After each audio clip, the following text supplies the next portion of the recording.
first saw you, I couldn't pull myself away.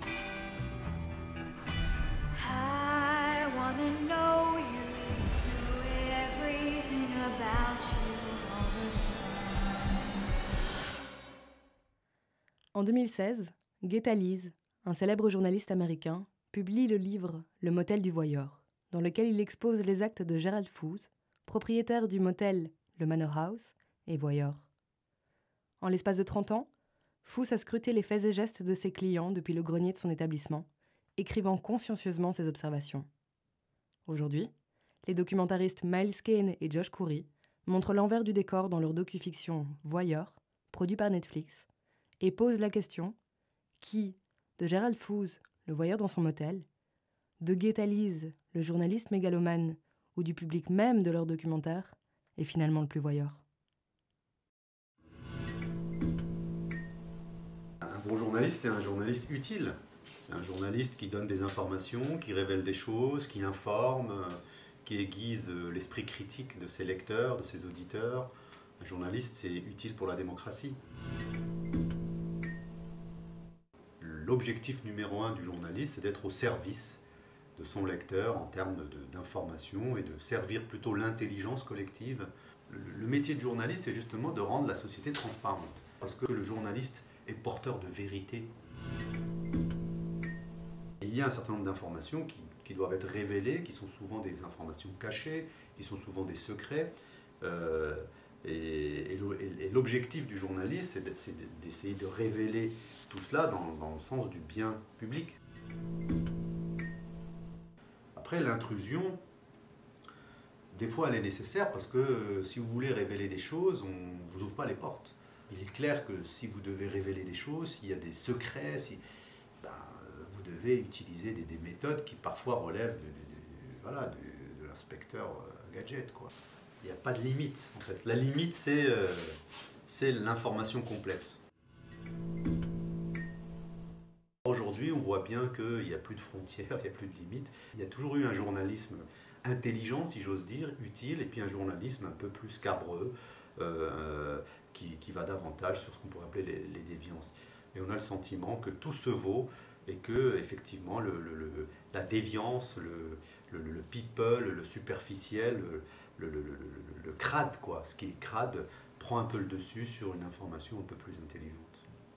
Parce qu'on considère que le public cherche ça. Et ça, c'est une vraie tragédie, en fait, pour le journalisme.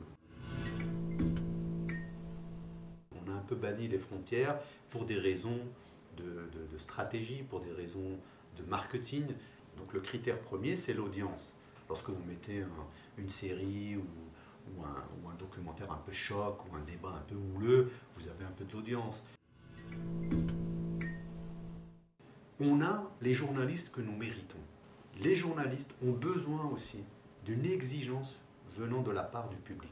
Le public a un rôle très important dans l'information. Et c'est aussi aux gens, à un moment donné, d'être exigeants. On doit aussi, à un moment donné, se poser des questions sur la manière dont on fabrique l'information et ce qu'on nous impose finalement comme information.